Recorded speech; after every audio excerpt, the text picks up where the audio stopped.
think I'm crazy. Her heartbeat.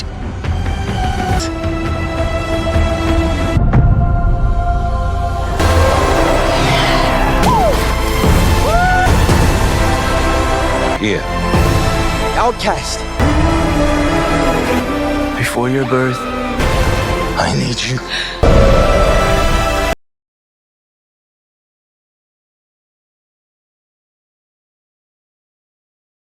Imagine a world where humans return, not for peace, but for revenge.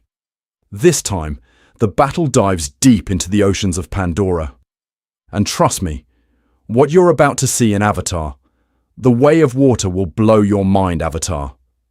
The Way of Water is a 2022 American epic science fiction movie directed by James Cameron. It was written by James Cameron, Rick Jaffa, and Amanda Silver.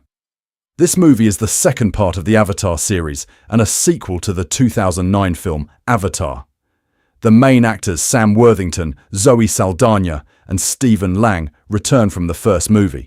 Sigourney Weaver also returns in a new role, and Kate Winslet joins the cast. The story is about Jake Sully, who is now living as a human Na'vi hybrid, and his family on the beautiful moon Pandora. When dangerous RDA forces start hunting them, they are forced to leave their home. To stay safe, they travel to a water-based area and take shelter with a new Na'vi group called the Metkayina clan.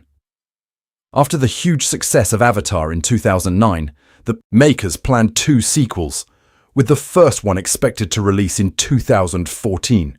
But later, they decided to make a total of 5 films. This, along with the need to create new technology for underwater motion capture scenes, caused many delays.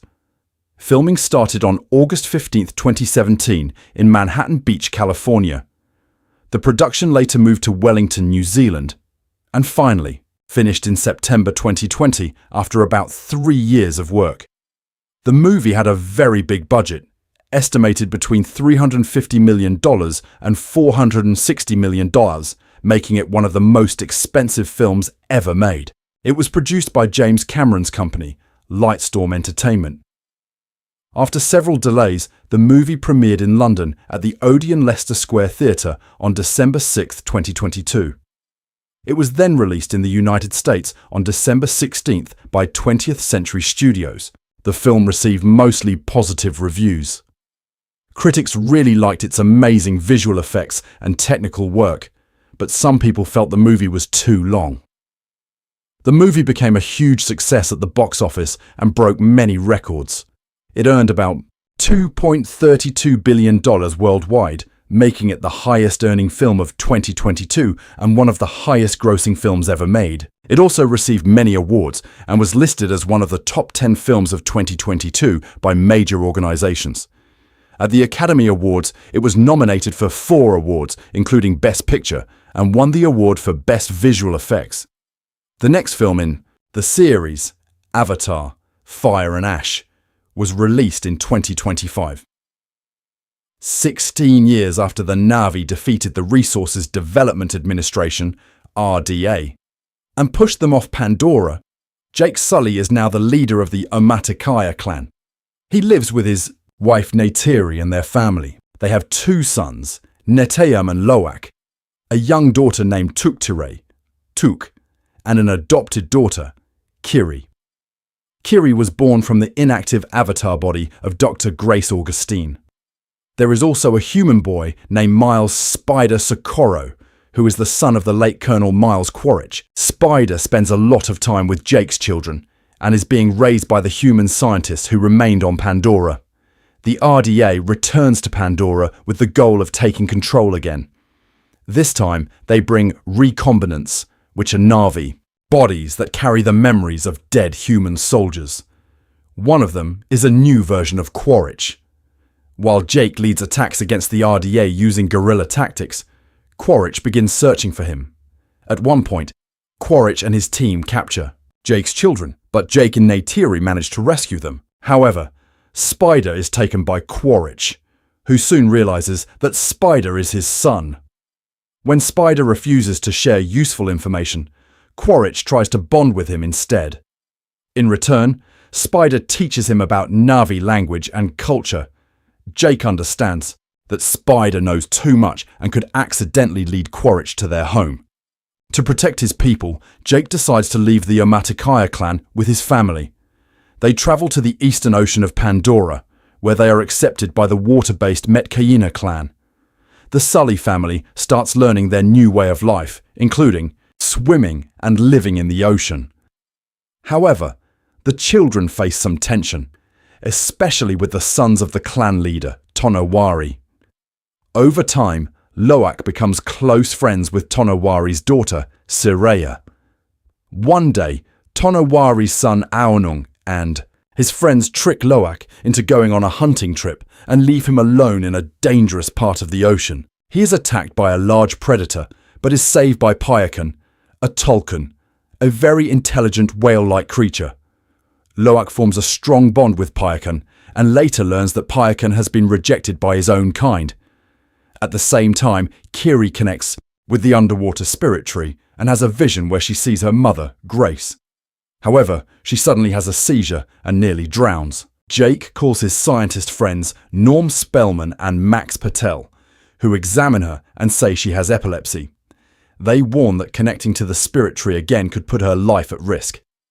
Meanwhile, Quaritch tracks the scientists to the ocean region, where the Metkayina live. He takes control of a ship used to hunt Tulkun and begins questioning nearby Na'vi villages. When they refuse to give information about Jake, he destroys their homes. During this time, Loak connects with Payakan again and learns that Payakan was exiled because he attacked humans who had killed his mother, breaking the Tulkun rule of peace.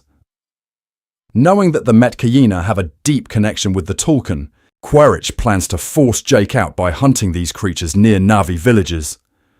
When the Metkayina realize what's happening, Loak goes to warn Payakan, along with some of the other children. They discover that Payakan has been marked for capture by the RDA. They try to help him escape, but Quaritch's team captures them. Jake, Neytiri, and the Metkayina rush to save the children. Quaritch demands that Jake surrender himself in exchange for their safety. Before Jake arrives, Payakan attacks the ship, starting a massive battle between the Metkayina and the RDA forces. Spider secretly damages the ship, while Netiam helps rescue Loak, Tsireya, and Spider. Sadly, during the escape, Netiam is shot and killed. Filled with anger and grief, Jake and Neytiri fight back fiercely to save Kiri and Took. Jake manages to free Took, but Quaritch threatens to kill Kiri. Neytiri then threatens Spider, forcing Quaritch to back down and release Kiri. After a final intense fight, Jake defeats Quaritch by choking him until he loses consciousness. As the ship sinks, Loak and Payakan save Jake, while Kiri rescues Neytiri and Tuk. Spider chooses to save Quaritch from drowning, but decides not to go with him. After the funeral of Netiam, Jake tells Tonowari that his family will leave to keep everyone safe. However, Tonowari refuses and declares that Jake and his family are now part of the Metkayina clan. In the end, Jake realizes that running away is no longer the answer. He understands that he must stay and face Quaritch and the RDA, ready to fight for his family and their new home. The casting of Avatar, The Way of Water, represents one of the most ambitious ensemble assemblies in modern blockbuster cinema, blending returning stars from the 2009 original with a fresh wave of talent chosen for their physical endurance, emotional range, and ability to embody Na'vi characters through groundbreaking performance capture technology. James Cameron's vision demanded actors who could not only deliver nuanced performances but also endure months of underwater training, motion capture suits, and long-form immersion in a digital world. The result is a cast that seamlessly bridges the human and Na'vi realms, expanding the Sully family dynamics while reintroducing antagonists with renewed complexity. Sam Worthington returned as Jake Sully, the human marine turned Na'vi leader, and Toruk Makto, now a devoted father and clan chief, living peacefully with his family on Pandora more than a decade after the first film's events. Worthington's casting in the original Avatar was a breakout moment for the Australian actor, who transitioned from relatively unknown roles in films like Bootman and Somersault to global stardom. For The Way of Water, Cameron specifically sought to recapture Worthington's raw physicality and emotional vulnerability, requiring him to reprise the motion capture work while aging the character into a more paternal figure. Worthington underwent extensive freediving training alongside the cast, holding his breath for extended periods during underwater sequences that blended live-action performance with CGI. His portrayal in the sequel deepens Jake's arc from reluctant hero to protective family man, grappling with the moral weight of guerrilla warfare against the returning RDA forces. Scenes where Jake trains his sons Netium and Loak in combat and survival tactics showcase Worthington's ability to convey quiet intensity through subtle facial expressions captured in high-fidelity 3D, making his performance an anchor for the film's themes of legacy and sacrifice. Worthington's commitment extended to vocal work, infusing Jake's Na'vi dialogue with a gravelly authority that echoes his human roots while fully embracing the alien physiology. Zoe Saldaña's reprisal as Neytiri, the fierce Metkayina warrior, and Jake's mate, builds on her iconic 2009 role that established her as a motion capture pioneer. Saldaña, known for her versatility in franchises like Star Trek and Guardians of the Galaxy, was cast early in the sequel's development to ensure continuity in the central romance and family unit. Her preparation involved not just physical training, but deep cultural immersion into Na'vi customs, including learning the constructed language and practicing archery and riding sequences that were later enhanced digitally. In The Way of Water, Neytiri evolves into a mother fiercely defending her children amid the family's exile to the Metkayina reef clan. Saldaña's performance captures the character's internal conflict, balancing her warrior instincts with maternal protectiveness, particularly in moments of grief and rage following family losses. Her motion capture work, performed in a voluminous tank setup with underwater cameras, allowed for authentic expressions of breath-holding and swimming, contributing to the film's hyper-realistic aquatic visuals. Saldaña's chemistry with Worthington feels lived-in and familial, grounding the epic scale in intimate emotional beats that drive the narrative forward. Sigourney Weaver's return marks one of the sequel's most inventive casting choices.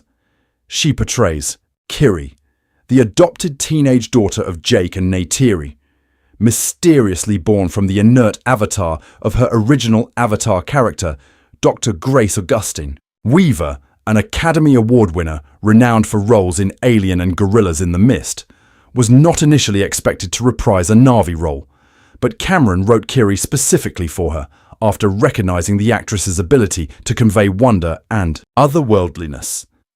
At age 72, during principal photography, Weaver trained rigorously in freediving, famously outlasting younger stunt performers in breath hold tests, a testament to her dedication. Her casting added layers of meta-textual depth, linking the sequel directly to the first film's scientific and spiritual elements. Kiri's unique connection to Rewa, the planetary deity, allows Weaver to infuse the character with a mix of adolescent awkwardness and profound mysticism. Through performance capture, Weaver's expressive eyes and subtle gestures translate into Kiri's ethereal presence, especially during sequences where she bonds with marine creatures or experiences visions. This role required Weaver to shift from commanding authority figures to a vulnerable teen, showcasing her range while honoring the franchise's continuity. Her interactions with the younger cast members, particularly in family scenes, highlight the film's exploration of found family and inherited trauma. Stephen Lang reprises Colonel Miles Quaritch, the ruthless RDA commander killed in the first film, now resurrected as a recombinant Na'vi avatar leading the hunt for the Sully family. Lang's original portrayal established him as a formidable antagonist, and Cameron's decision to bring him back in recombinant form was driven by Lang's physical presence and magnetic intensity. the actor underwent the same motion capture and underwater regimen as the ensemble, adapting his military bearing to the enhanced Na'vi physiology. In the Way of Water, Quaritch's arc gains complexity as he grapples with fragmented memories of his human life while forming a reluctant bond with his human son, Spider. Lang's performance captures the character's evolution from pure villainy to a more nuanced pursuer driven by revenge and paternal curiosity. His commanding voice work and captured facial expressions convey layers of rage, calculation, and fleeting humanity, making Quaritch a compelling foil to Jake. This casting choice ensures thematic continuity, pitting old adversaries against each other in a new oceanic battlefield while exploring cycles of violence and redemption. Kate Winslet's casting as Ronal, the pregnant Sahik, spiritual leader of the Metkayina clan, introduced a major new star to the franchise. Winslet, an Oscar winner for The Reader and known for Titanic's demanding physical roles, was selected by Cameron for her proven ability to handle epic-scale productions and underwater work. She trained extensively in free diving, achieving breath holds of over 7 minutes, which allowed her to perform most stunts herself without doubles. Ronal's role as a skeptical yet wise reef Na'vi, who initially distrusts the Sully refugees, required Winslet to convey authority through subtle body language and vocal inflection in the Na'vi language. Her performance adds cultural depth to the Metkayina society, emphasizing themes of environmental harmony and clan loyalty. Winslet's chemistry with Cliff Curtis as her mate Tonawari creates a believable leadership dynamic, while her maternal instincts in later scenes resonate with the film's family-centric narrative. This casting not only elevated the supporting ensemble, but also brought prestige and emotional gravitas to the reef sequences. Cliff Curtis as Tonawari, the Metkayina clan chief and Ronald's husband, was chosen for his indigenous heritage and experience in culturally resonant roles across films like The Piano and Whale Rider. Curtis's casting helped ground the Metkayina in authentic Pacific Islander influences, aligning with Cameron's commitment to respectful world building. He participated fully in the underwater performance capture, mastering freediving techniques to portray Tonawari's graceful command of the ocean. In the film, Tonawari serves as a mentor figure to the Sully children, teaching them the way of water while navigating the tensions of hosting refugees. Curtis's understated strength and wisdom shine through captured performances that emphasize communal values over individual heroism, providing a counterpoint to Jake's more militaristic approach. His role expands the franchise's cultural tapestry, making the Reef Clan feel lived in and distinct from the forest of Metkayina. The younger generation of the Sully family features a breakout cast of relatively unknown actors selected for their fresh faces and athleticism. Jamie Flatters as Neytiri, the eldest son and responsible older brother, was cast after extensive auditions emphasizing leadership qualities. Flatters' performance captures Neytiri's maturity and eventual tragic heroism, with motion capture work highlighting his protective instincts during raids and chases. Britton Dalton as Lo'ak, the rebellious middle son who bonds with the outcast Tulkan Payakan, brings youthful energy and vulnerability. Dalton trained alongside the cast in Hawaii for scuba and freediving certification, allowing authentic portrayals of underwater exploration and emotional isolation. His arc explores themes of belonging and recklessness, with Dalton's captured expressions conveying the character's internal struggles. Trinity Jolie Bliss as Tuck, the youngest daughter, adds innocence and comic relief. Her casting focused on natural, childlike wonder, and Bliss handled the physical demands with remarkable poise despite her young age. Jack Champion as Miles Spider. Socorro, the human boy raised among the Na'vi and Quaritch's son, was a key discovery. Champion performed entirely in motion capture suits for his hybrid human Na'vi existence, enduring the same tank sessions as the adult cast. His role requires balancing loyalty to the Sullys with blood ties to Quaritch, and Champion's nuanced delivery adds emotional complexity to the family unit. Supporting Na'vi cast members further enriched the Metkayina community. Bailey Bass as Chirea, Tonawari and Ronald's daughter and Loak's love interest, was selected for her swimming prowess and youthful grace. Bass trained from age 13, earning scuba certification and excelling in free dive breath holds, which translated into fluid underwater sequences showcasing her character's free-diving expertise. Her performance fosters the film's romantic subplot while highlighting cross-clan connections. Dwayne Evans Jr. as Rocksho, the Metkayina youth who befriends the Sully boys, brings camaraderie and lightheartedness, with casting emphasizing ensemble, chemistry during group training.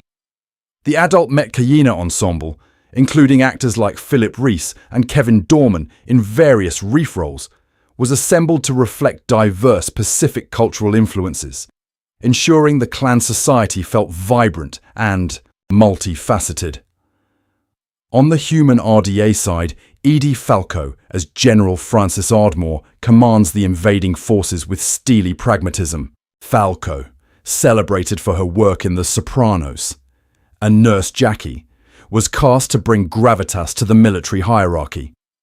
Her portrayal contrasts the Na'vi's spiritual connection to Pandora with human colonial ambition.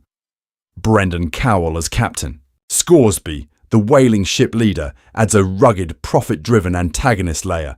His casting drew on Cowell's experience in gritty roles to portray the exploitative underbelly of RDA operations.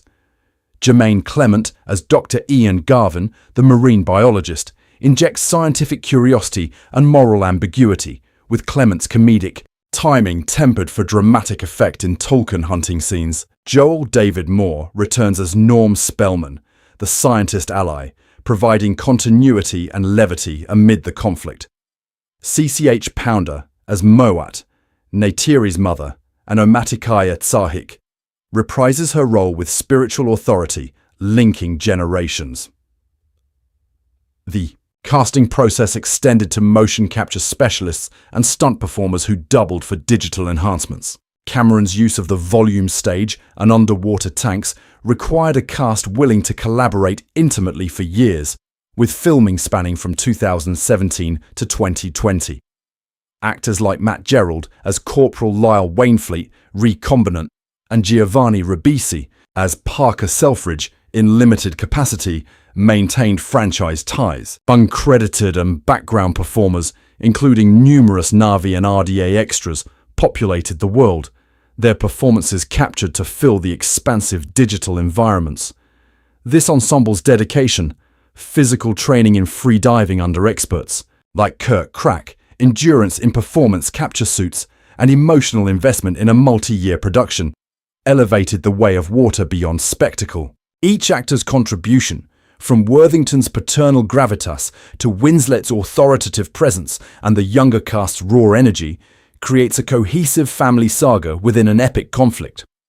The casting not only honors the original film's legacy, but propels it into new oceanic depths, emphasizing themes of adaptation, unity, and environmental stewardship through performances that feel palpably real despite the CGI veil. Every role, major or supporting, was chosen with precision to serve Cameron's vision of a living, breathing Pandora, where the way of water flows through human and Na'vi connection. Expanding further on the technical demands, the cast's preparation involved specialized workshops on Na'vi language, customs, and ecology, ensuring authentic delivery. Worthington and Saldaña's long-standing partnership allowed for improvisational family scenes that captured genuine dynamics. Weaver's Kiri sequences, involving spiritual trances and creature interactions, required precise synchronization with digital effects teams, her expression serving as the emotional core of those moments. Lang's recombinant Quaritch demanded a recalibration of his character's physicality, with the actor studying Na'vi movement to convey retained human aggression. Winslet and Curtis's leadership roles involved choreographed clan rituals and hunting sequences, their training fostering real underwater camaraderie that translated to screen chemistry. The Sully children's casting involved open calls emphasizing diversity and athletic potential, with Flatters, Dalton, Bliss, and Champion undergoing years of development as they aged alongside the production. Champion's spider role, performed without full Na'vi prosthetics, but in mocap for integration, highlighted the human-Na'vi divide through subtle body language. Bassist Soraya embodied the reef lifestyle, her free diving skills enabling extended takes that captured the fluidity of Metkayina culture. Supporting performers like Bailey Bass's co-stars in Reef youth roles added layers of social interaction, from playful competitions to tense confrontations with the Sullys. Human antagonists like Falco Zardmore brought institutional menace, her casting choice reflecting Cameron's interest in strong female authority figures. Cowell Scoresby injected seafaring grit, his whaling operations providing visceral action set pieces. Clements Garvin offered intellectual contrast, his scientific debates underscoring ethical dilemmas.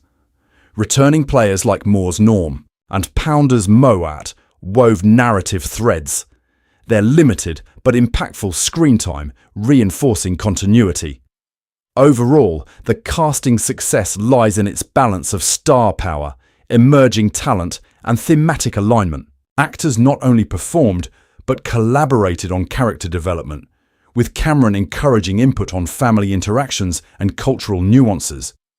The result is a film where the cast's real-world bonds mirror the on-screen Sully unity, making the 2022 release a landmark in ensemble performance capture and underwater acting innovation. This approach ensured The Way of Water resonated as both a visual marvel and a deeply human and Na'vi story of resilience, production development and pre-production. The origins of Moana 2 are rooted not in the traditional development pipeline of a major theatrical feature film, but in the humbler ambitions of a Disney Plus streaming series. In December 2020, during the annual Disney Investor Day meeting, Walt Disney Animation Studios' Chief Creative Officer Jennifer Lee stepped forward to announce a long-form musical comedy series titled Moana, the Series. The show was to be based directly on the beloved 2016 animated film Moana, and was slated for release on the Disney Plus streaming platform sometime in 2023.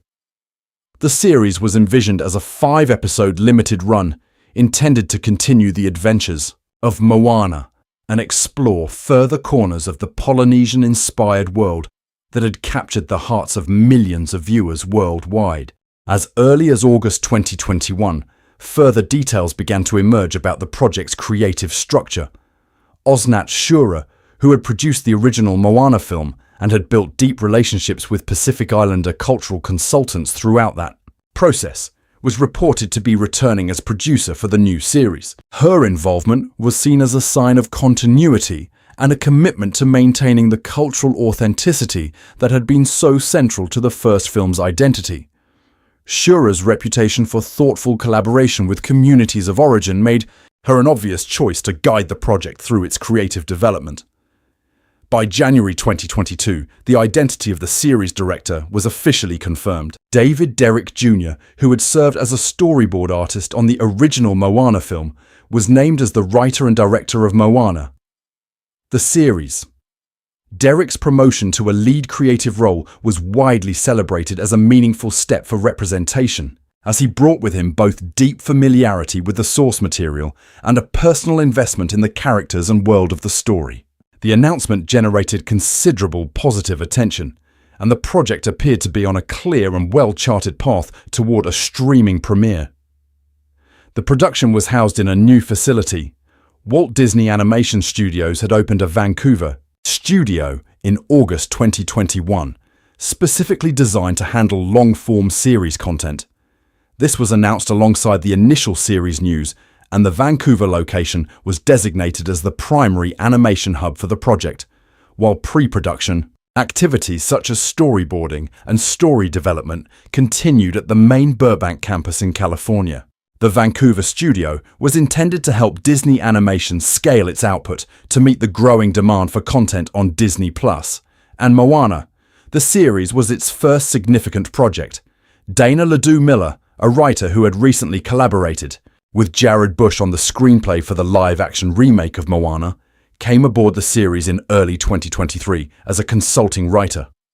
Her involvement would prove pivotal. Miller threw herself into multiple rounds of revisions, helping to sharpen the story and refine the character work across the proposed 5 episodes.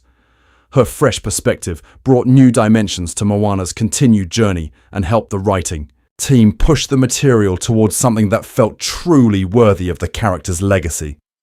Behind the scenes, however, a growing conversation was beginning to gather momentum. According to Jared Bush, who was serving as a writer on the series, the creative team repeatedly received enthusiastic feedback from Disney leadership that consistently gestured towards something larger. The feedback was memorably summarized as a recurring note.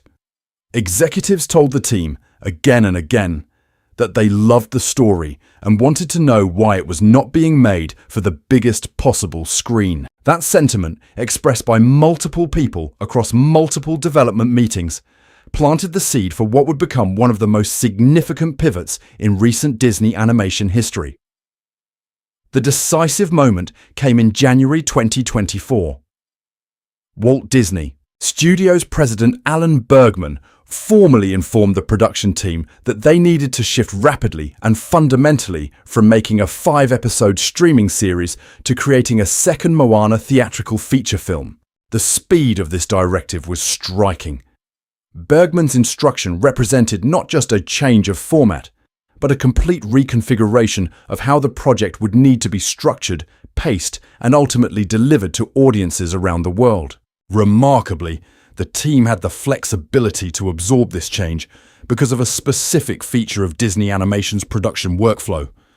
Nearly all the actual animation work for a Disney animated film is not executed until approximately the final 12 months before a film's release date. Everything that had been accomplished up to that point, the story development, character design, the writing, the concept art, the musical composition, the voice recordings, was developmental work that could be substantially restructured without losing the most labor-intensive production output. In February 2024, Disney CEO Bob Iger made the announcement official. Speaking publicly, Iger explained that Disney executives had watched early footage of the series and been impressed enough to conclude that what they had seen deserved a theatrical release rather than a streaming debut. The film was announced under the title Moana 2, with David Derrick Jr. and Osnat Shura remaining attached to the project.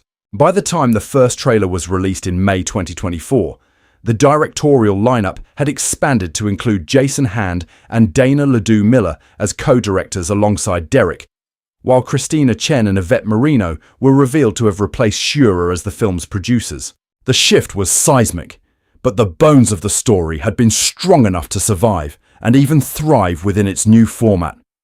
The casting process was another crucial element of Moana 2's development. Shortly after the theatrical announcement, Auli'i, Cravalho and Dwayne Johnson were confirmed to be reprising their roles as Moana and Maui respectively, generating an enormous wave of enthusiasm from fans who had adored the chemistry between the two characters in the original film. Johnson later revealed that he had been closely involved with the project since its early conception, including participating in its development as a streaming series, and expressed genuine excitement about the technical and creative ambitions of the sequel. At the Annecy International Animation Film Festival in June 2024, additional casting was unveiled, including Temuera Morrison and Nicole Scherzinger, returning as Moana's parents, and a series of new additions. Khaleesi Lambert-Suda as Moana's younger sister Saimea, and Rose Matafeo, David Fain, and Hualalai Chung as the members of Moana's new wayfinding crew. One particularly notable dimension of the casting discussion centered on Auli'i Cravalho's age. Cravalho had voiced Moana in the original film at the age of 16, and had subsequently been asked, when recording lines for Disney fireworks shows, Disney on Ice Productions, and Disney Lego Princess, to raise her vocal pitch to approximate how she had sounded as a teenager. She described this experience as something she had found limiting. When the creative team behind Moana 2 gave her permission to record Moana's lines using her natural voice as a young woman in her early 20s, Carvalho was openly delighted. She noted that this was, to her knowledge, the first time a Disney princess had been allowed to age, and she embraced the opportunity to bring new depth and vocal range to a character who was no longer a teenager discovering herself, but a young adult stepping into genuine leadership and responsibility. The animation itself was handled across 2 locations. While pre-production and storyboarding remained centered at the Burbank campus, animation work was carried out at the Vancouver studio, continuing the arrangement that had been in place since the project's life as a series. Moana 2 has the distinction of being the first feature film to be primarily animated at the Vancouver facility. At the Annecy Festival preview, it was also revealed that veteran Disney animators Mark Henn and Eric Goldberg would supervise a team of apprentice hand-drawn animators responsible for the intricate task of animating Maui's tattoos. Goldberg had served as the supervising animator for Minnie Maui, the animated tattoo version of Maui that appears on the demigod's chest in the original film, and his return brought a reassuring sense of continuity and mastery to this beloved visual element. The decision to relocate much of the animation work to Vancouver did not go unnoticed or without controversy. In May 2025, the Animation Guild published a detailed report estimating that as a direct result of Disney Animation's outsourcing strategy, the state of California had lost as many as 817 jobs, approximately $87 million in wages, and roughly $178 million in gross state domestic product. The report highlighted the broader trend of production migration away from California's animation industry, and Moana 2's production became a notable case study in a wider debate about the economic sustainability of animation work in the United States. Filming, unlike live-action films with distinct photography phases, animated productions like Moana 2 define their equivalent of filming through the performance capture of voice actors, the recording of musical material, and the iterative animation production process. Voice recording sessions took place across multiple studios, with Carvalho and Johnson each engaging deeply with the material. Johnson in particular had been enthusiastic about the project throughout its transformation from series to film, repeatedly expressing in interviews his belief that the sequel had been made with genuine ambition and creative courage. He described the animation technology and visual effects as cutting edge, noting that the entire team had committed to pushing boundaries in a way befitting a follow-up to something as beloved as the original Moana. The production team worked to develop new visual language for the expanded world of the sequel. Moana 2 takes its protagonist and her crew far beyond the familiar shores of Motunui into open ocean environments and entirely new islands, culminating in the mysterious realm of the storm god Nalo. These settings required the animation team to develop new approaches to rendering large bodies of water, storm systems, bioluminescent effects, and the diverse visual aesthetics of the various island cultures Moana and her crew encounter. The technical department at both the Burbank and Vancouver studios was heavily involved in expanding the rendering capabilities that had already been developed for the original film's acclaimed ocean sequences. The character animation itself reflected the story's thematic ambitions. Moana is depicted as 3 years older than she was in the original film, now serving as Motunui's first Tautai, Master Wayfinder, in 1,000 years. Her physicality and movement were redesigned to reflect this maturity, and the animators worked closely with Carvalho's performance to ensure that the character's body language and emotional expressiveness matched the richer, deeper voice she was bringing to the role. The new crew members, Lotto, Moni, Kele, and Kotu the Kakamora, each required distinct visual personalities that would allow audiences to quickly form emotional connections within the film's relatively compact runtime. For Maui's tattoos, the hand-drawn animation overseen by Henn and Goldberg continued the tradition of blending CGI and traditional 2D techniques. The tattoos function as a kind of visual commentary or emotional companion throughout the story, and maintaining their expressive quality and timing required animators who understood both the technical demands of integrating 2D elements into a 3D render pipeline, and the narrative function of Mini Maui as a character in his own right. The Apprentice program, supervised by two of Disney's most experienced animators, helped ensure that this delicate craft was practiced with both rigor and creativity. Post-production on Moana 2 was shaped profoundly by the compressed timeline created by the pivot from series to theatrical feature. The decision made in January 2024 to transform the project gave the team less than a year to finalize animation, complete the musical score and songs, conduct test screenings, and prepare the film for a Thanksgiving 2024 release. By any standard, this was an extraordinarily tight window for a major animated feature, and it placed enormous demands on every department simultaneously. Editing was overseen by Michael Louis Hill and Jeremy Milton, both of whom had to grapple with the challenge of condensing material that had originally been conceived as 5 television episodes into a cohesive feature film running approximately 100 minutes. The editing process inevitably required significant cuts, and critics would later note that certain characters, particularly some of the new crew members like Matangi, Lotto, Kele, and Moni, felt underdeveloped in ways that suggested rich backstory and character arcs had been left on the cutting room floor. The structural traces of the series format were visible to attentive viewers, manifesting as sequences that felt slightly episodic, or as narrative threads that were introduced, but not fully resolved. Visual effects work was among the most technically complex aspects of post-production. The ocean environments and storm sequences demanded unprecedented simulation work, blending particle systems, fluid dynamics, and lighting in ways that had not been attempted in previous Disney animation productions at this scale. The visual effects team, whose work was later recognized with a Visual Effects Society Award nomination, developed new tools and workflows specifically to handle the scope of the film's aquatic sequences. The climactic scenes involving the raising of Motufetu from the ocean floor required particular innovation, combining underwater lighting effects with large-scale geological animation. The color and lighting passes were designed to distinguish clearly between the warm, familiar world of Motunui and the increasingly alien and threatening environments Moana and her crew traverse as they approach Nalo's domain. The visual grammar shifted progressively from the sun-drenched, turquoise palette of the early sequences to cooler, more dramatic tones as the story intensified. This arc was carefully managed in post-production to ensure that the tonal shift felt organic rather than abrupt, and that each new environment registered as genuinely distinct while remaining aesthetically coherent within the film's overall visual style. Music.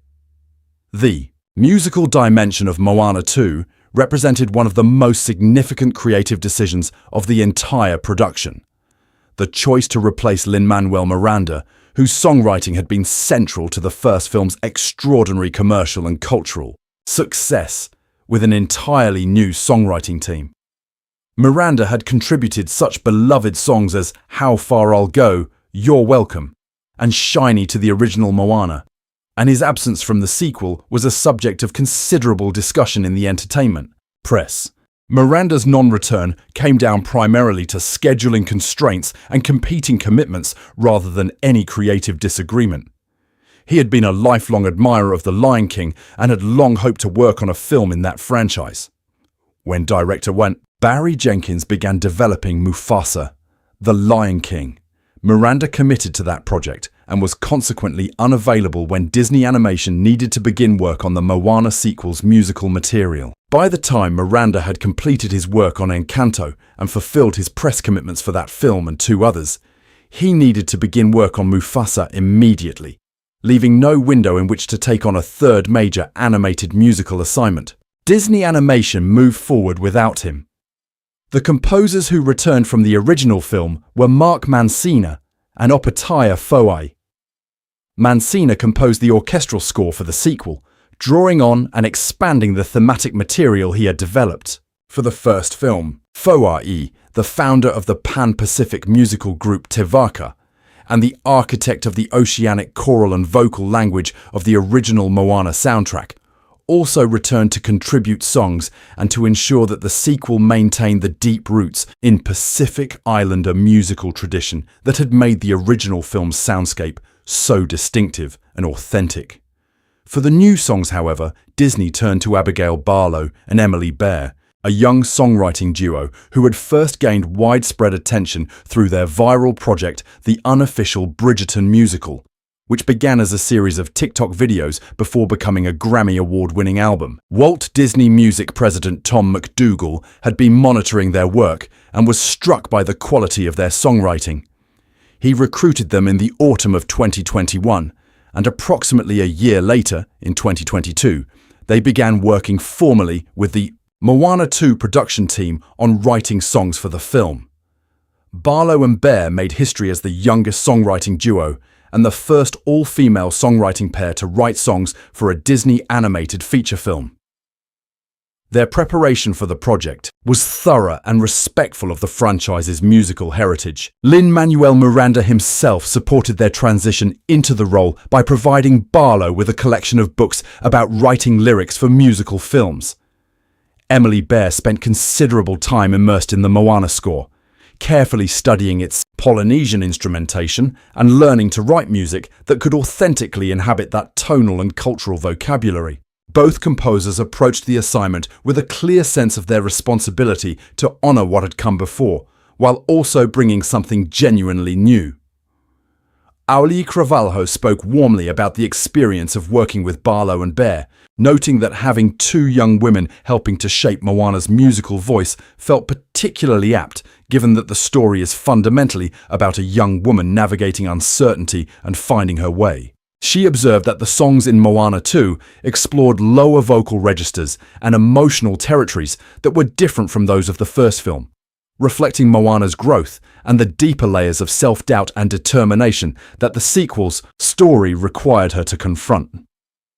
On November 7, 2024, Disney revealed the full tracklist for the Moana 2 original motion picture soundtrack and released the first single, Beyond, performed by Auli'i Cravalho. The song was positioned as a spiritual sequel to How Far I'll Go, the anthem from the original film that had become one of Disney's most iconic modern musical moments. Beyond was intended to capture Moana at a new stage of her journey. No longer the girl yearning to leave home, but the young woman who has already crossed the horizon and is now confronting a larger and more daunting unknown. The thematic continuity between the two songs was deliberate and designed to resonate powerfully with audiences who had grown up with the original. On November 11th, Dwayne Johnson unveiled his new song, Can I Get a Chi-Who, a follow-up of sorts, to the enormously popular You're Welcome from the first film. The new song was framed as a female empowerment anthem told through Maui's perspective, celebrating Moana's achievements and growth. It retained the playful, bombastic energy of its predecessor, while adapting the tune for a story in which the power dynamic between Maui and Moana has evolved considerably. The original motion picture soundtrack was released in full on November 22, 2024, the day after the film's world premiere. Both Beyond and Can I Get a Chi-Who earned nominations for the 2024 Hollywood Music in Media Award for Best Original Song in an Animated Film. Beyond additionally received a nomination for a 2025 Society of Composers and Lyricists Award for Outstanding Original Song for a Comedy or Musical Visual Media Production. These recognitions, while not the pinnacle of the award season, confirmed that the songs had made a meaningful impression on the industry and demonstrated that Barlow and Bear's work had been taken seriously as contributions to the Disney musical canon.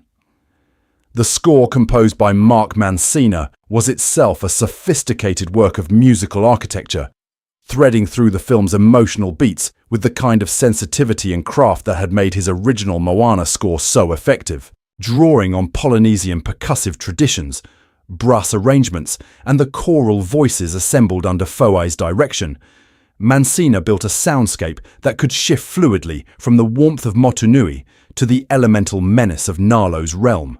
The interplay between the orchestral score and the more intimate song moments created a tonal coherence that helped unify what was structurally a film that covered an enormous amount of narrative ground in a relatively short time. Release Theatrical. Release Moana 2 had its world premiere on November 21, 2024 at the Laniku Honua Cultural Institute in Kapolei, Hawaii. The choice of a Hawaiian location for the premiere carried deep symbolic significance, echoing the original film's commitment to Pacific Islander culture and community. The premiere was attended by the cast, the creative team, and representatives of the Pacific Islander communities whose cultural heritage had informed the story. For many attendees, the event felt like a celebration not just of the film, but of a continuing relationship between Disney and the cultures of the Pacific Ocean. The film opened in theaters across the United States on November 27, 2024, a date that placed it squarely in the traditionally lucrative Thanksgiving weekend window. Disney had timed the release carefully, recognizing that the Thanksgiving corridor has historically been one of the most reliable periods for family animated films to generate enormous box office returns. Frozen 2, the studio's previous Thanksgiving animated release in 2019, had set records that Moana 2 would ultimately surpass. The choice of the holiday weekend also reflected Disney's confidence in the film's audience appeal. Thanksgiving remains one of the few periods when family viewing across multiple generations is virtually guaranteed. Marketing for the film had been carefully sequenced throughout 2024. The first trailer debuted at CinemaCon before being released online on May 29, 2024. The response was extraordinary. The trailer accumulated over 178 million views across all platforms within its first 24 hours, setting a new record as the most watched trailer ever for a Disney animated film, surpassing the previous records held by Frozen 2 and Pixar's Inside Out 2. This enormous trailer viewership was widely interpreted as a signal that public enthusiasm for the Moana franchise had not diminished in the 8 years since the original film's release, and that the prospect of continuing Moana's story on the big screen was genuinely exciting for a massive global audience. A sneak preview of the film was screened at the 2024 Annecy International Animation Film Festival on June 14th. Providing the animation industry's most prestigious gathering with an early look at the film's creative ambitions. The preview generated positive word of mouth within the industry and helped build anticipation among animation professionals and enthusiasts alike. On August 9, 2024, Auli'i Cravalho and Dwayne Johnson appeared together at the Disney Entertainment Showcase at the D23 Expo in Anaheim, California, where they performed promotional material for the film and released a new trailer. During the presentation, Cravalho performed the song We're Back, accompanied by Polynesian dancers, giving the expo audience a live taste of the film's musical energy. Moana 2 was released in European markets under slightly different branding. As had been the case with the original film, a trademark conflict in certain European countries meant that the title and protagonist's name were changed to Vaiana rather than Moana, resulting in the film being released as Vaiana 2 or Oceania 2 in those markets. This naming arrangement had been established with the first film and was carried forward seamlessly into the sequel's international distribution strategy. The film was also notable for its commitment to releasing dubbed versions in Polynesian languages. 4 special language dubbings were produced: Hawaiian, Maori, Tahitian, and Samoan. Auli'i Cravalho reprised her role as Moana in the Hawaiian language dubbing, as she had done for the original film. Several other cast members also reprised their roles in the Maori language version. Notably, Moana 2 marked the first time a Disney film had premiered simultaneously in New Zealand in both English and Maori, a historic milestone that was celebrated by Maori language advocates and cultural organizations. The Samoan dubbing was also significant as it was produced without a Samoan language version of the original film having ever been released. These linguistic commitments reflected Disney's continued effort to honor and preserve the cultural communities whose traditions had inspired the story. Home media. Following its theatrical run, Moana 2 transitioned rapidly to home media formats. The film was made available as a digital download on January 28, 2025, just 2 months after its theatrical debut. The relatively short theatrical window reflected current industry norms around premium video-on-demand releases and the growing importance of streaming platforms as primary revenue channels for major studio films. The film began streaming on Disney Plus on March 12, 2025, and physical media releases followed closely. 4K Ultra HD, Blu-ray, and DVD versions were all made available on March 18, 2025. The home media release was accompanied by a range of bonus features and supplementary content designed to deepen viewers' engagement with the film's creative process, cultural context, and technical achievements. The digital release performed exceptionally well in terms of early sales charts. In the United Kingdom, Moana 2 debuted at #1 on the official film chart based on digital downloads and held that position for a second consecutive week with over 33,000 copies sold. In the United States, the film topped both the iTunes and Fandango at home digital charts for the week ending February 2, 2025, and maintained its #1 position on both charts during its second week as well. For the full calendar year of 2025, Moana 2 ranked 7th overall on Fandango at home's digital sales and rentals chart, a remarkable showing for a film that had only become available on digital platforms partway through the year. Physical media sales were similarly strong. On physical disc formats, Moana 2 ranked 15th on the top-selling titles on disc chart for all of 2025, according to Sakana Videoscan, a market research firm that tracks retail media sales. The film achieved a sales index of 32.61 compared to the year's top-selling title. Among physical format breakdowns, Blu-ray accounted for 44% of total unit sales, while 4K Ultra HD formats accounted for a further 4%, suggesting that a substantial proportion of purchasers were investing in higher quality viewing formats rather than opting for the more economical standard DVD. The streaming performance of Moana 2 on Disney Plus was among the most remarkable of any film in the platform's history. In its first 5 days of streaming availability, the film accumulated 27.3 million views, making it the third highest launch ever for a theatrical film on the platform, and the best launch for a Walt Disney Animation Studios title since Encanto.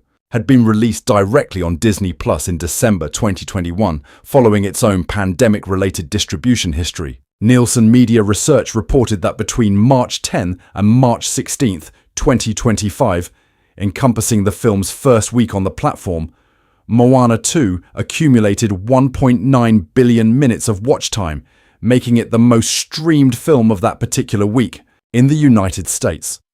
This extraordinary streaming momentum continued throughout the year. Moana 2 ranked as the 6th most streamed title overall in the month of March 2025, with 3.9 billion minutes viewed. Between January and June 2025, the film reached a cumulative total of 7.227 billion minutes streamed, making it the most streamed film during that 6-month period. A figure that encompasses viewing across multiple platforms, but is primarily driven by Disney Plus performance. In December 2025, Disney itself confirmed that Moana 2 had been the most watched film of the entire year on Disney Plus, generating more than 80 million views over the course of 12 months. Nielsen subsequently reported that the film ranked as the second most streamed film overall in all of 2025, with a full-year total of 9.43 billion minutes of watch time. These numbers placed it among the most successful home entertainment releases in the recent history of animated filmmaking. Reception box office. The box office performance of Moana 2 was nothing short of extraordinary, particularly in the context of a film that had been originally conceived and developed as a streaming series before being rapidly repurposed for theatrical release. The film grossed $460.4 million in the United States and Canada, and an additional $598.8 million in international markets, bringing its total worldwide gross to $1.059 billion. This global haul placed Moana 2 among an elite tier of animated films and secured its position as the third highest-grossing film of the entire 2024 calendar year. The domestic opening weekend was one of the most analysed and celebrated box office stories of the holiday season. Initial tracking projections had placed the film's 5-day Thanksgiving opening somewhere in the range of $105 to $115 million.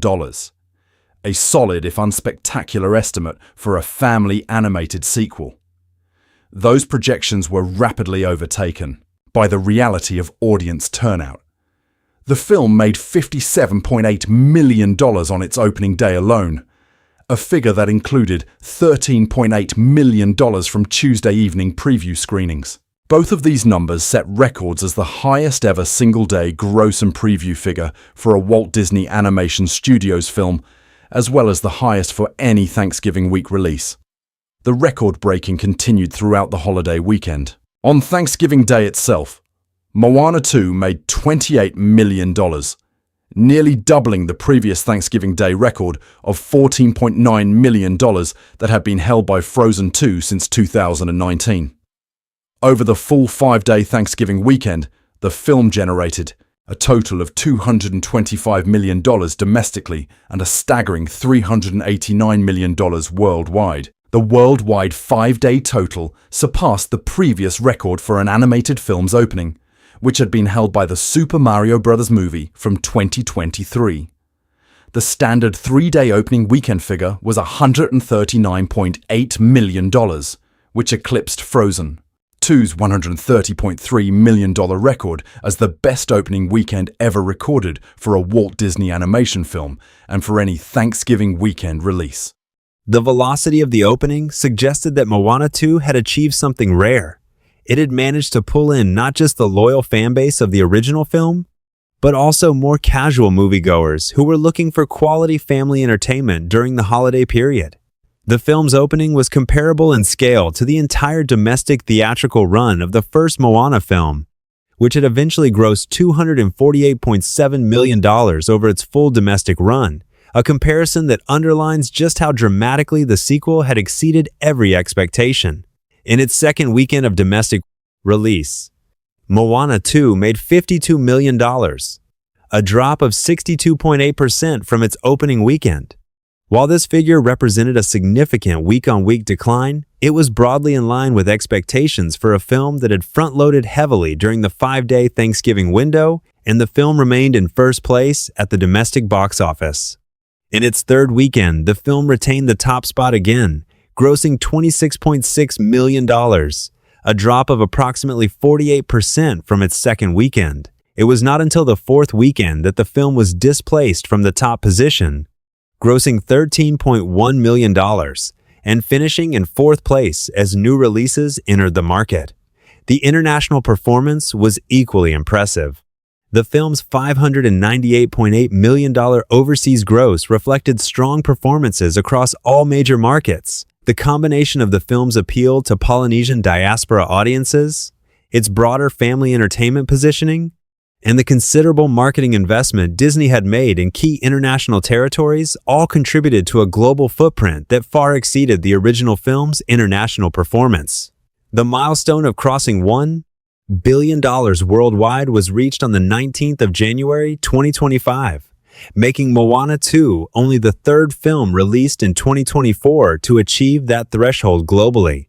The $1 billion mark is widely considered the benchmark of genuine blockbuster success in the modern theatrical landscape, and Moana 2's achievement of that figure was celebrated by Disney as validation of both the creative decision to pivot the project from streaming to theatrical release and the overall quality of the finished film. A financial analysis conducted by Deadline Hollywood sought to calculate the film's net profitability by accounting not only for its box office performance, but also for its production, budget, global marketing expenditure, talent participation fees, and revenues from television licensing, streaming deals, and home media sales. The resulting figure was estimated at $415 million in net profit, making Moana 2 the second most profitable film released in the entire calendar year of 2024. a figure that speaks to the extraordinary efficiency of the production's compressed development timeline and the multiple revenue streams generated by Disney's vertically integrated entertainment ecosystem. The film also went on to become the 44th highest-grossing film of all time worldwide, a remarkable achievement for a sequel to a film that, while beloved, had not been among Disney's highest-grossing original productions. Critical response. The critical response to Moana 2 was more complicated and notably more divided than the commercial performance alone might suggest. While audiences turned out in record-breaking numbers and clearly enjoyed the experience of returning to the world of Moana on the big screen, professional critics were considerably more measured in their assessments, with many acknowledging the film's visual beauty and emotional appeal, while expressing reservations about its narrative depth, structural integrity, and musical ambition. On the review aggregation website Rotten Tomatoes, Moana 2 received a critical approval rating of 60% based on 245 critics' reviews, a figure that technically qualifies as a fresh rating, but sits considerably below the scores achieved by the original Moana and by many of Disney Animation's most acclaimed recent productions. The site's critical consensus summarized the film as riding high on a wave of stunning animation, even when its story runs adrift, capturing in a single sentence both the visual accomplishment and the narrative shortcomings that characterize the most common critical reaction to the film. On Metacritic, which uses a weighted average score drawn from critical reviews and is generally considered a somewhat more stringent measure of critical sentiment, Moana 2 received a score of 58 out of 100, based on 50 individual critics' assessments. This placed the film in the mixed or average category, according to Metacritic's classification system, a significant step down from the 81 out of 100 that the original Moana had received on the same funny platform. Audience reception was markedly warmer than the critical consensus. Audiences polled by CinemaScore, the market research firm that surveys opening weekend filmgoers immediately after screenings, assigned Moana 2 an average grade of A- on an A+ to F scale. This was a slight step down from the first film's A rating on the same scale, but still a strong indicator of audience satisfaction and enjoyment. PostTrack, a rival audience measurement service, reported that 89% of surveyed audience members gave the film an overall positive score, while 64% said they would definitely recommend the film to others. The gap between critical and audience reception was one of the more discussed aspects of the film's reception cycle. Among critics, the most commonly voiced concern about Moana 2 was the impression that the film's structure betrayed its origins as a streaming series. Dirk Libby of CinemaBlend was broadly positive about the film overall, describing it as a really good movie. But he was also candid about his observation that it was too obvious the film had been originally written as a much longer television series, and then trimmed down to feature length. He pointed out that the film introduces several intriguing characters, Matangi, Loto, Kele, and Moni in particular, but fails to give any of them the kind of backstory or character development that would make them truly memorable. Libby noted that these unexplored character threads were precisely the kind of subplots he would have expected to be the first casualties of a condensation process, and their underdevelopment served as evidence that the editing had been guided more by runtime necessity than by a desire to tell each character's story fully. Musical criticism was another significant thread in the critical conversation around the film. Radhi and Simon Pillai of the Globe and Mail found the new songs flat and uninspired, a sentiment echoed to varying degrees by other reviewers who felt that the Barlow and Bear contributions, while competent, lacked the indelible hooks and emotional resonance of Miranda's work on the original film. The absence of a song with the cultural penetration of How Far I'll Go or the crowd-pleasing showmanship of You're Welcome was noted repeatedly as a limitation of the sequel.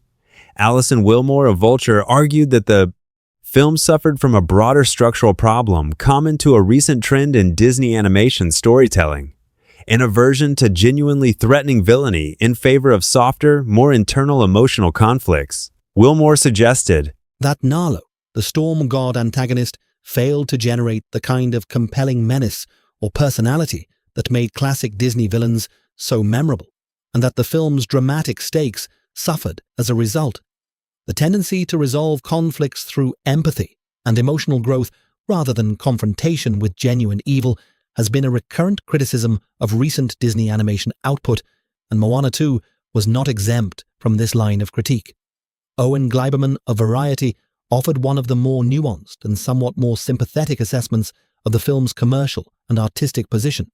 He described Moana 2 as an okay movie and characterized it as efficient enough to serve its function as a holiday blockbuster, while maintaining that it felt considerably more product-like than its predecessor. Gleiberman's review was representative of a strand of criticism that acknowledged the film's genuine competence and audience appeal, while lamenting the degree to which it felt designed and engineered for success rather than created with the kind of artistic necessity that distinguished the best of Disney's animated work. The visual quality of Moana 2 received near-universal praise even from critics who were disappointed by other aspects of the production. The animation of water, in particular, was repeatedly cited as a technical marvel, fluid, expressive, and capable of conveying enormous dramatic and emotional weight. The storm sequences involving Nalo's supernatural weather were highlighted as among the most visually impressive imagery in recent animated filmmaking, and the underwater sequences surrounding Motufetu were described by multiple critics as genuinely spectacular. The character animation, particularly for Moana herself, was seen as reflecting the growth in the craft since the original film, and as doing justice to the more mature, more complex character she had become. The awards season response to Moana 2 reflected the divided critical reaction.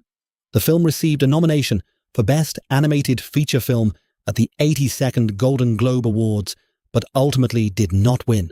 At the Annie Awards, which specifically honor achievement in animation, the film received nominations in categories, including Outstanding Achievement for Animated Effects, Outstanding Achievement for Character Animation, Outstanding Achievement for Editorial, and Outstanding Achievement for Storyboarding, acknowledging the genuine technical and craft accomplishments of the production team, even if the overall critical consensus on the story remained lukewarm. Other awards recognitions came from a range of bodies. The Visual Effects Society nominated the film for Outstanding Visual Effects in an Animated Feature and Outstanding Effects Simulations, further cementing the film's reputation as a technical achievement of the first order. The Celebration of Asian Pacific Cinema and Television presented its Animation Award to the film's directors David Derrick Jr., Jason Hand, and Dana Ledoux Miller, along with producers Christina Chen and Yvette Marino, recognizing the cultural significance of a major studio animated feature led by Pacific Islander and Asian American creative voices. The NAACP Image Awards nominated Moana 2 for Outstanding Animated Motion Picture, and the Nickelodeon Kids' Choice Awards added audience-voted recognitions, including wins for Dwayne Johnson as favorite male voice from an animated movie and Auli Cravalho as favorite female voice from an animated movie, confirming the depth of the film's connection with younger audiences who remained enthusiastic advocates for the franchise regardless of what professional critics had to say. The legacy of Moana 2, in the context of Disney Animation's ongoing evolution, is complex and in many ways more interesting than a simple assessment of its critical score would suggest.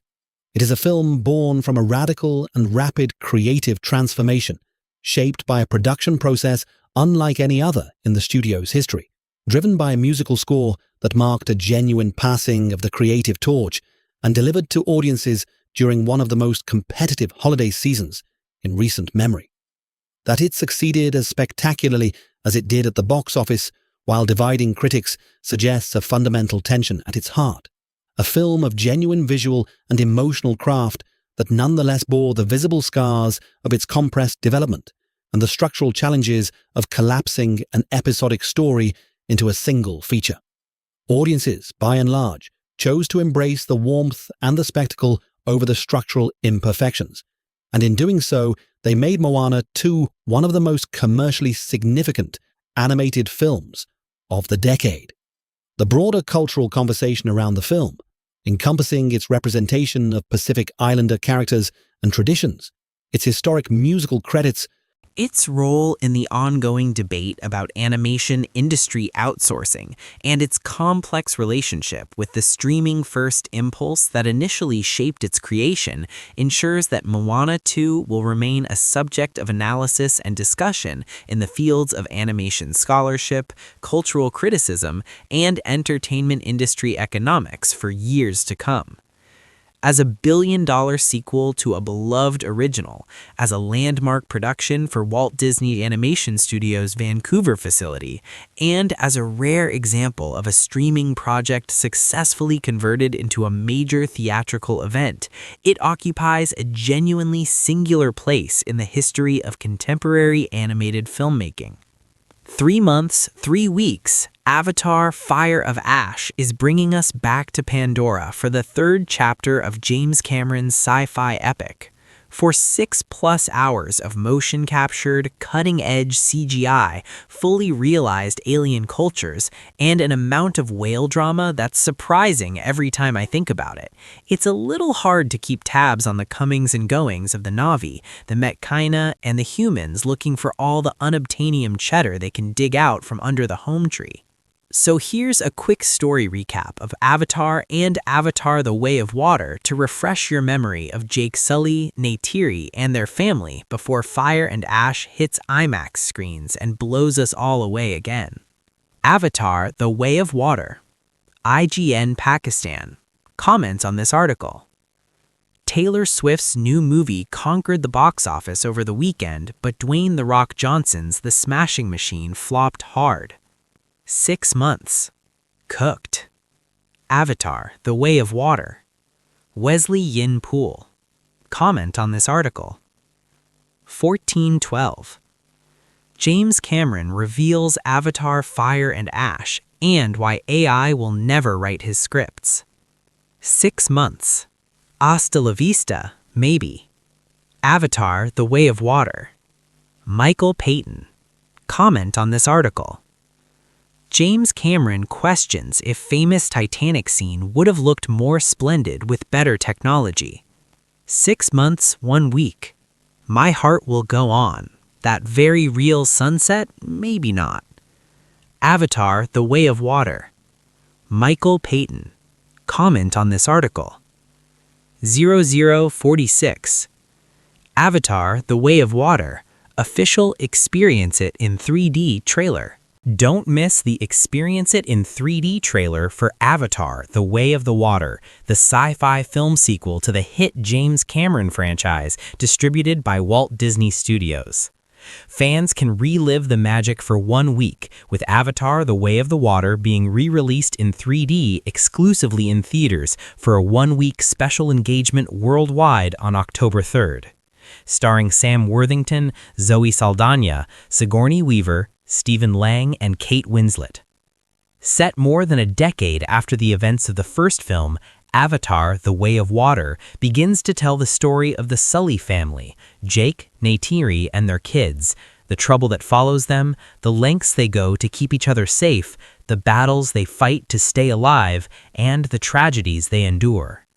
Avatar: The Way of Water is streaming now on Disney Plus and re-released in 3D exclusively in theaters for a 1-week special engagement worldwide on October 3rd. Avatar: The Way of the Water. IGN Pakistan. Comment on this article. Disney reveals first look Avatar Land concept art for Disneyland. 2 years. Disney CEO Bob Iger gave shareholders a quick look at Disneyland's version of Avatar Land. Avatar: The Way of the Water. Isaiah Colbert. Comment on this article. The 12 most expensive movies ever made. 2 years, 3 months. The biggest budgets in the film industry. Avatar: The Way of the Water. Connor Shepard. Comment on this article. 2308. How a canon Avatar game was created. IGN Inside Stories. 2 years, 4 months. Frontiers of Pandora isn't just a licensed game, it's canon to the Avatar universe. That means everything in it is a recognized part of the official Avatar story, approved by the studio that made the original movies.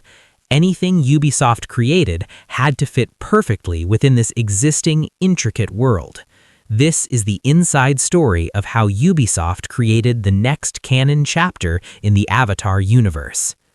Avatar: The Way of the Water, IGN, Pakistan. Comment on this article. 0121. How a canon Avatar game was created. Official trailer, 2 years, 4 months. Check out the trailer for How a Canon Avatar Game Was Created, an IGN Inside Story, coming December 3rd. Frontiers of Pandora isn't just a licensed game, it's canon to the Avatar universe. That means everything in it is a recognized part of the official Avatar story, approved by the studio that made the original movies. Anything Ubisoft created had to fit perfectly within this existing, intricate world. This is the inside story of how Ubisoft created the next canon chapter in the Avatar universe. Avatar: The Way of the Water, IGN, Pakistan. Comment on this article. 0121. How a canon Avatar game was created. Official trailer, 2 years, 4 months. Check out the trailer for How a Canon Avatar Game Was Created, an IGN Inside Story, coming December 3rd. Frontiers of Pandora isn't just a licensed game, it's canon to the Avatar universe. That means everything in it is a recognized part of the official Avatar story, approved by the studio that made the original movies. Anything Ubisoft created had to fit perfectly within this existing, intricate world. This is the inside story of how Ubisoft created the next canon chapter in the Avatar universe. Avatar: The Way of the Water, IGN, Pakistan. Comment on this article. 0121. How a canon Avatar game was created. Official trailer, 2 years, 4 months. Check out the trailer for How a Canon Avatar Game Was Created, an IGN Inside Story, coming December 3rd. Frontiers of Pandora isn't just a licensed game, it's canon to the Avatar universe. That means everything in it is a recognized part of the official Avatar story, approved by the studio that made the original movies. Anything Ubisoft created had to fit perfectly within this existing, intricate world. This is the inside story of how Ubisoft created the next canon chapter in the Avatar universe.